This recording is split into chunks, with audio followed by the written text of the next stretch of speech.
زي تمرت كباو ساينس نساساي كفلي مدلاو قصر خلتاي أسانا دا نقرابن سمعون غوريسوس تمهارو نمكتتار كطعمكم سكربيتو دبترن مصحافن قربو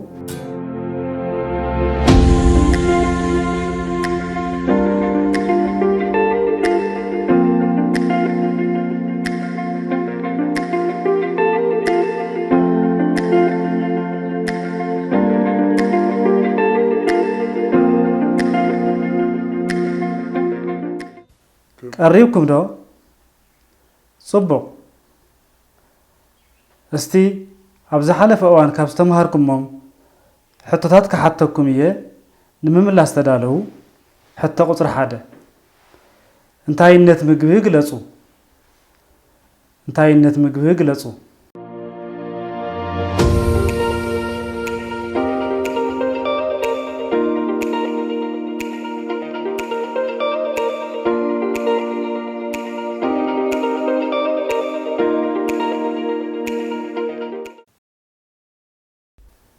مليسكم دا تمهارو صبو مغبي سونتنا نمهنات قلواتن مقواتن نمركابن حمام نمكل خالي تقمنا انتلكم لكعكم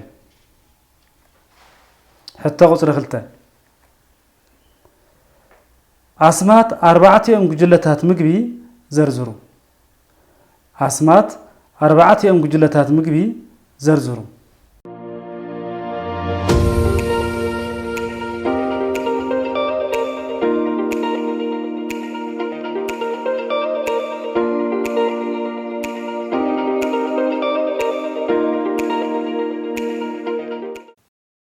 مليسكم دا تمهارو صبو مرسكم مغبي بمنصر نسونتنا زهبو تقمي 4 مسارتاو ጉጅለታት ይምደው ንሳተሙን ጉጅለ አህምልትን ፍራምረን ጉጅለ እኽልን ጥራምረን ጉጅለ ጸባን ጉጅለ ስጋንየው ምንተይልኩም ለክዕኹም حتى قطر 3 استمጣጠነ ምግቢ እንታይ ማለት እዩ استمጣጠነ ምግቢ እንታይ ማለት እዩ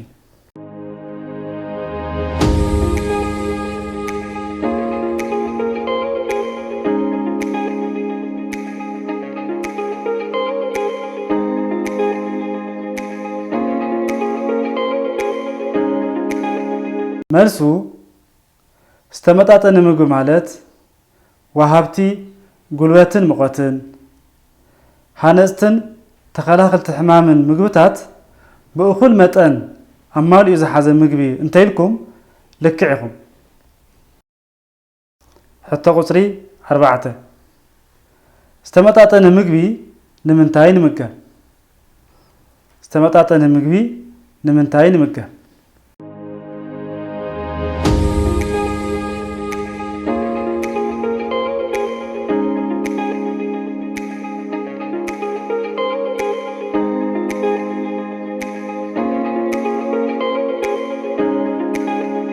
مرسو استمتعتنا مغبي نمغب استمتعتنا عبيت كهلونا طنكاره ወይ ጉልበት كهلونا كمون استمالئت عنا كهلونا ስለዝገብር እዩ እንተይልኩም ልክዕኹም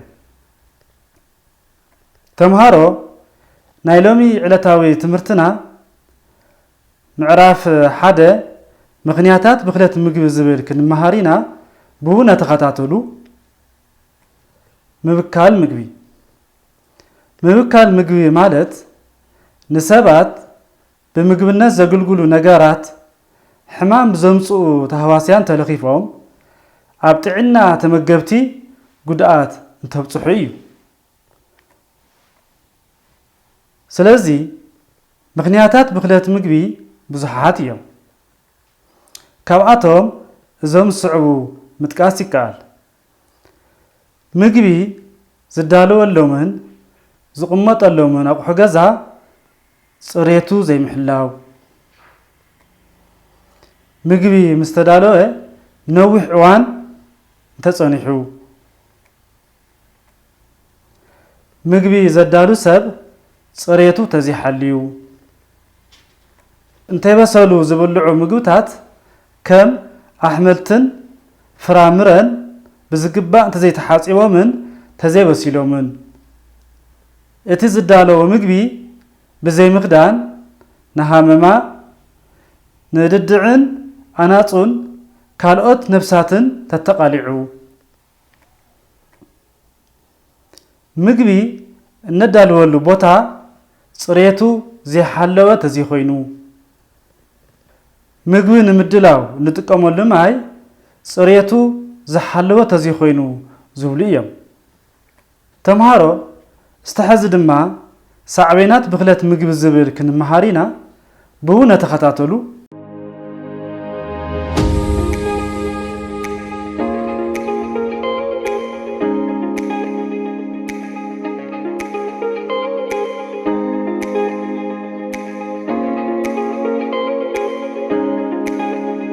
ምግቢ ብጽሬት ተዘይተታሒዙ ክብከል ይኽእል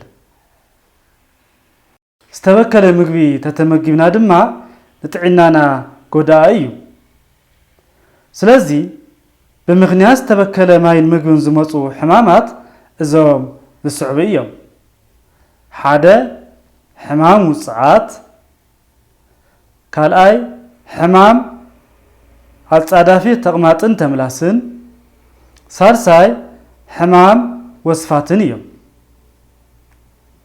ተምሃሮ ዝተሐዚ ድማ ሳዕቤናት ብምኽንያት ማይን ምግብን ዝመጹ ሕማማት ብዝርዝር ክንሪኦም ኢና ብእውነ ተኸታተሉ ሓደ ሕማም ውጽዓት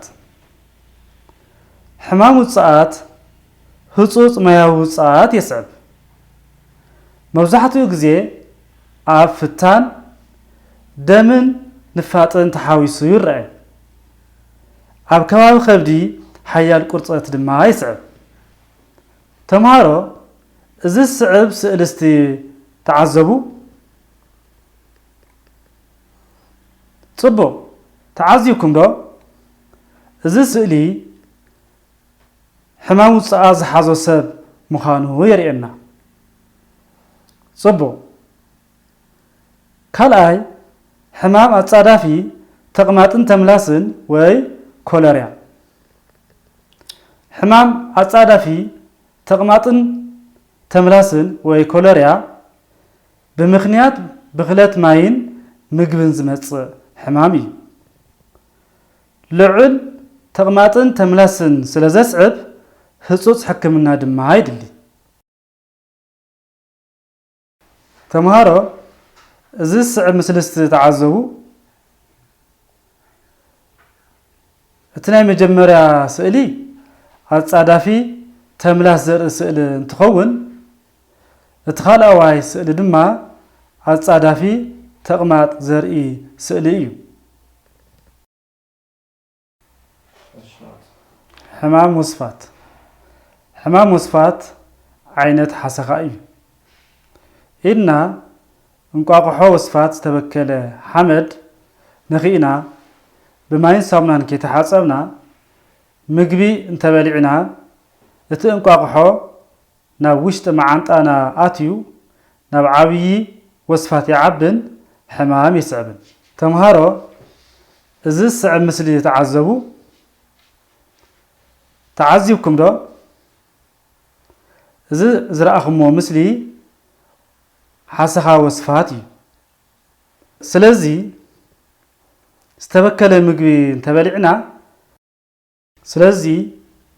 ዝተበከለ ምግቢ እንተበሊዕና ንሓምም ክሳብ ሞት እውን ንበጽሕ ብኽለት ምግቢ ምምራዝ ከስዕብ ይኽእል እዩ ምግቢ ምስ ተዳለወ ነዊሕ እዋን ተጸኒሑ ጉድኣቱ ዝለዓለ እዩ ተምሃሮ ዝተሐዚ ድማ ምክልኻል ብኽለት ምግቢ ዝብል ክንመሃር ኢና ብእውነ ንከታተል ብኽለት ምግቢ ንኸየጋጥም ዝተፈላለዩ ሜላታት ክንጥቀም ንኽእል ኢና ኣብነት ምግቢ ዘዳሉ ሰብ ጽፍሩ ክሕጽርን ኣእዳው ክሕጽርን ይግባእ። ምግቢ ዝዳለወሉ ቦታ ኣቑሑን ጽሬቶም ክሕሉ ምግባር። ምግቢ ካብ ሕማም ዘምፁ ተህዋስያን ነፍሳት ነፃ ዝኾነ ቦታ ምቕማጥ። ምብሳል ዘድልዮም ዓይነት ምግቢ ብዝግባእ ክወስሉ ምግባር። ኣብ እዋን ምድላውን ምቕራብን ምግቢ ናብቲ ምግቢ ዘለሉ ቦታ ዘይምህንጣስን ዘይምስዓልን። መሸፈኒ ኣፍን ኣፍንጫን ወይ ማስክ ምጥቃም። ምግቢ ቅድሚ ምምጋብና ኣእዳውና ብማይን ሳሙናን ወይ ብሓሙኽሽቲ ምሕፃብ። ተምሃሮ ምግቢ ዝተበከለ ምዃኑ ከመይ ንፈልጦ? ዝተበከለ ምግቢ እንተኾይኑ ዘይተለመደ ጨናን ጣዕምን ከምኡ እውን ዝተፈለየ ሕብሪ ክፈጥር ይኽእል እዩ። ስለዚ ዝተበላሸወ ምግቢ ክንበልዕ የብልናን። ንነዊሕ ዝበለ እዋን ተዳልዩ ዝጸንሐ ምግቢ ዝተበላሸወ ምዃኑን ዘይምዃኑን ክነረጋግጽ ይግባእ። ተምሃሮ ዝተሕዚ ድማ ሕቶ ክሓተኩም እየ ንምምላስ ተዳለዉ። ንዞም ዝስዕቡ ሕቶታት ሓፂር መልሲ ሃቡ። ሕቶ ቁፅሪ 1 ንብኽለት ምግቢ ምኽንያት ዝበሃሉ ዘርዝሩ። ንብኽለት ምግቢ ምኽንያት ዝበሃሉ ዘርዝሩ።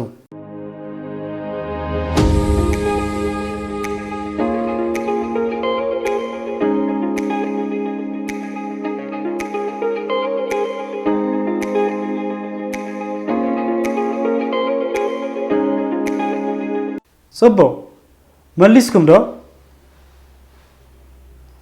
ተምሃሮ ዝሃብኩሞ መልሲ ምዝ ዝስዕብ ኣዛምድዎም።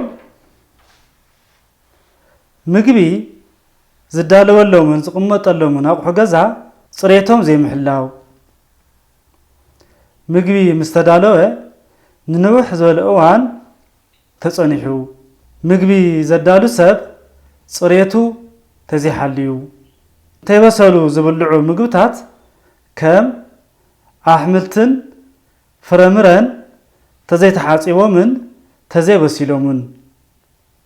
እቲ ዝተዳለወ ምግቢ ብዘይ ምኽዳን ንሃመማ፣ ንድዱዕ፣ ኣናፁን ካልኦት ነፍሳትን ተተቃሊዑ። ምግቢ እነዳልወሉ ቦታ ጽሬቱ ዘይሓለወን ሓደገኛ ተህዋስያን ካብ ዝራብሕሉ ቦታ ነፃ ተዘይኮይኑን። ምግቢ ንምድላው እንጥቀመሉ ማይ ጽሬቱ ዝሓለወ ተዘይኮይኑ ዝብሉ እዮም። እንተይልኩም ልክዕ ኢኹም። ሕቶ ቁፅሪ 2 ብምኽንያት ዝተበከለ ማይን ምግብን ዝመፁ ሕማማት ዘርዝሩ። ብምኽንያት ዝተበከለ ማይን ምግብን ዝመፁ ሕማማት ዘርዝሩ።